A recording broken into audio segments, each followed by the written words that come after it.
Subscribe to Teckoh on YouTube or you will forever be a bot at Fortnite.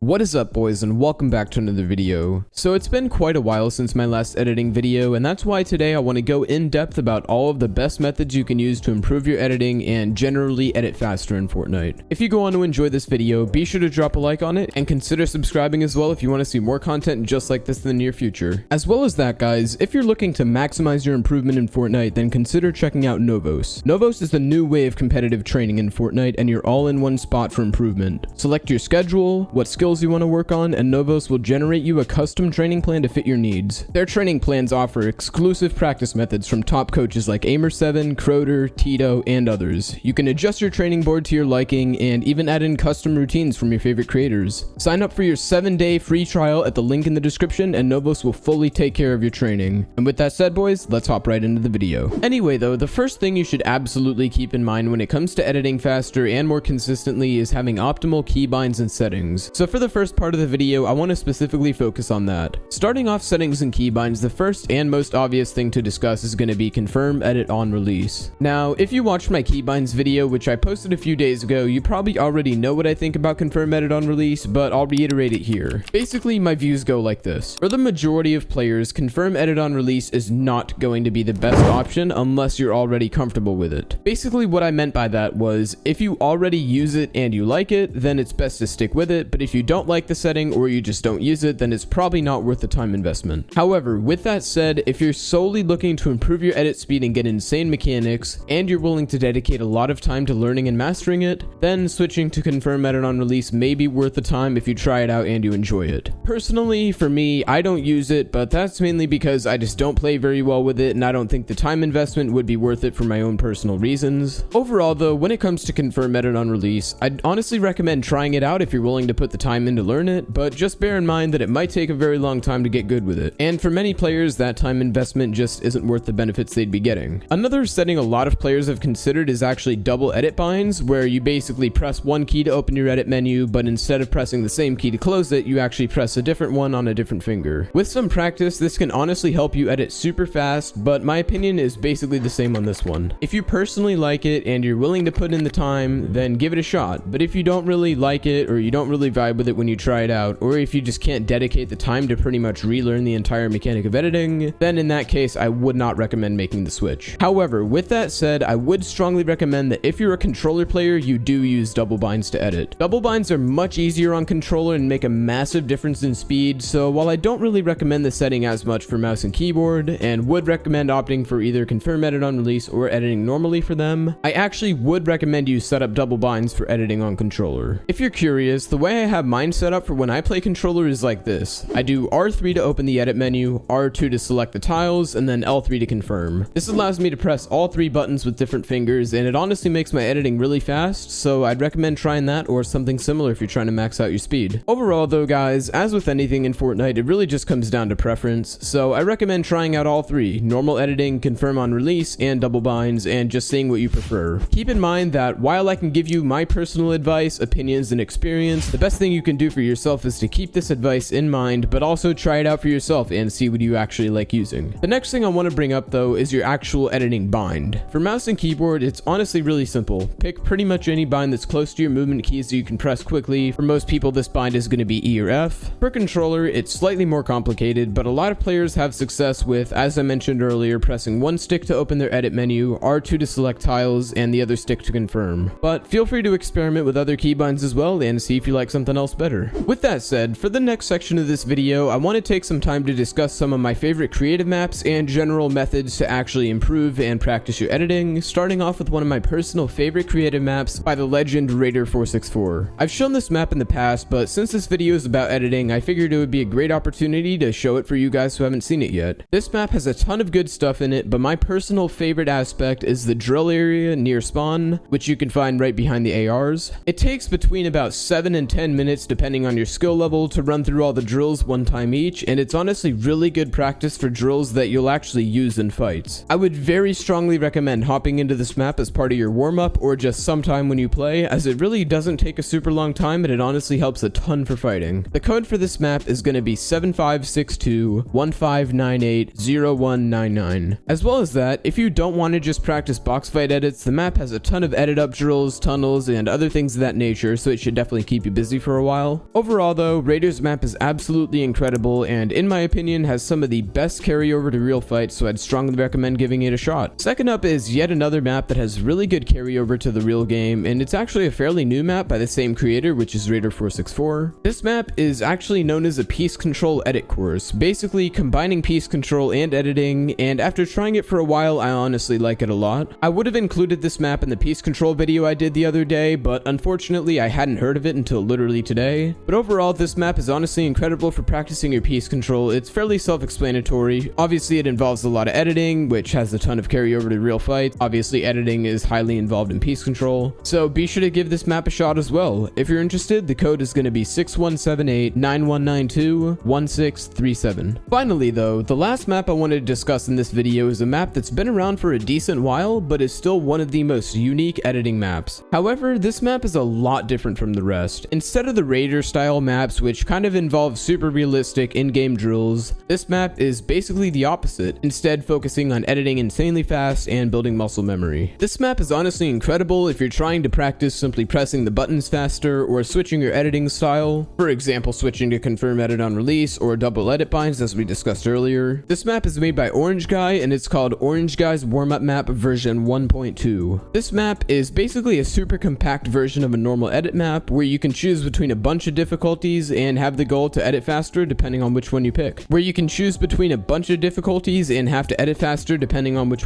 Now, it's quite obvious that the practice in this map isn't exactly the most realistic when it comes to actual matches and actual fights, but that's not the goal of it. As I said before, the primary goal of this map is to solely improve editing speed, making you press your buttons super fast, which can help you build muscle memory and improve your overall speed when it comes to editing. So while the map may seem a bit odd at first, and to be honest it kind of is, it genuinely is a really unique and useful map, and I'd strongly recommend it to anybody who wants to focus on editing insanely fast, I guess in sort of like a Rift or Not Luck type of style. But anyway, the code for this map, if you want to give it a shot, is going to be 967208001824. But with all that said, boys, that's going to wrap it up for today's video. Hopefully the video helps you out to optimize your keybinds and settings for fast editing, along with giving you some good drills and maps you can use to improve super quickly at it. If you enjoyed the video, be sure to drop a like on it and consider subscribing as well if you want to see more content just like this in the future. And with that said, boys, have a fantastic day and I'll see you guys in the next video. Bye for now.